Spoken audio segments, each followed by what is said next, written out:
Hello YouTube, welcome back to Kind Heart Homestead. I just arrived here up in the mountains of Virginia on our off-grid property, and it's hot, or I should say it's humid. It's only supposed to be 83 as the high today, and it's going to be that temperature for the next few hours. But basically, what my goal is for this trip is to complete the roof decking. You can see here on the south slope of the building, the rafter tails are still long, and I don't have the fascia framing up yet. So I'm gonna try to get to work, and we'll see what I can get accomplished within the next couple days. There is rain in the forecast, but I was hoping that if I got the roof up in time, I could go ahead and start applying the zip tape, and then I could just spend time inside the building during the rainstorm. So stick around, and we'll see how much I get done this trip. Thanks.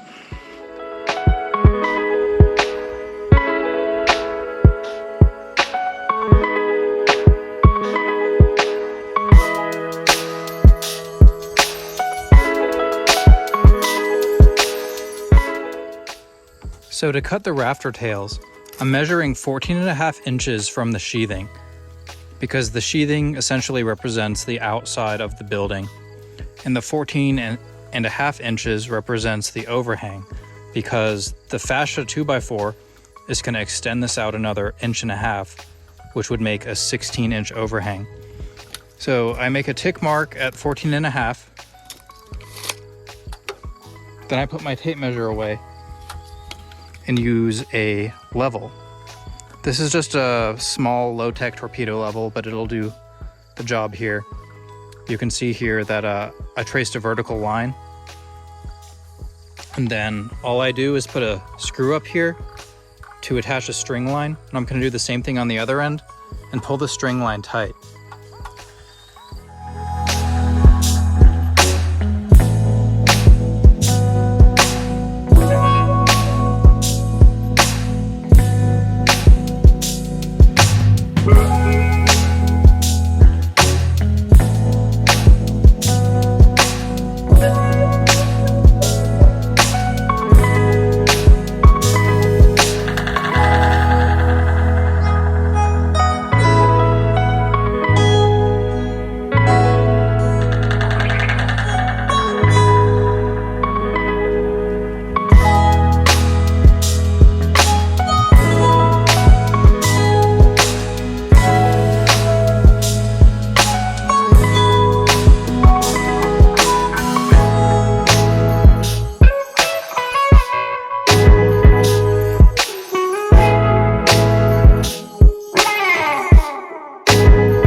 On the center rafter tail, I placed a block with a screw sticking out of it. And this essentially acts as an extra hand, since I don't have an extra person to hold up one end of the fascia board. So I'm going to put one end up that, bring the ladder over here, and lift the other half of the board up, and then tack it in place. And then I can come down and look, fine tune whatever I need to do, make adjustments.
Now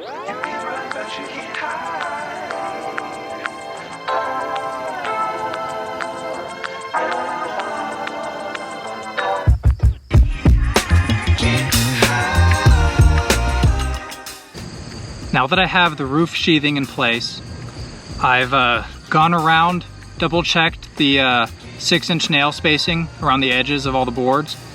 I even sanded the frayed edge here just to make sure it wasn't abrasive enough to break the tape. And now I'm ready for my first course of zip tape. I've never actually used this before, but I've been watching people use it for years on YouTube, so I don't think it'll be that difficult to figure out. The one thing I want to make sure to do is pay attention to water. That means I'm going to apply this as a shingle roof would be applied, which is you start at the bottommost point, and then as you move up the building, every new piece of tape overlaps the lower piece of tape. That way water will never be tempted to go underneath the tape. So I'm gonna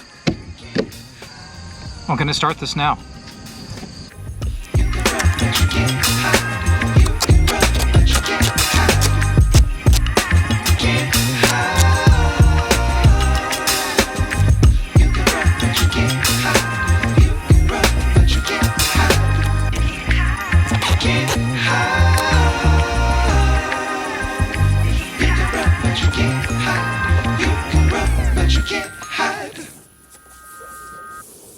So zip sheathing has dotted lines around the perimeter, which is supposed to show you where to put the tape. And that's mostly for a seam between two boards. You would rely on the dotted lines on both sides of your seam. But since I'm folding this down over the edge, I'm only paying attention to one dotted line. The other one will be wrapped around the 2x6 fascia. But I have to make sure to roll everything down with this tool.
Well, it was storming all night and everything is soaked.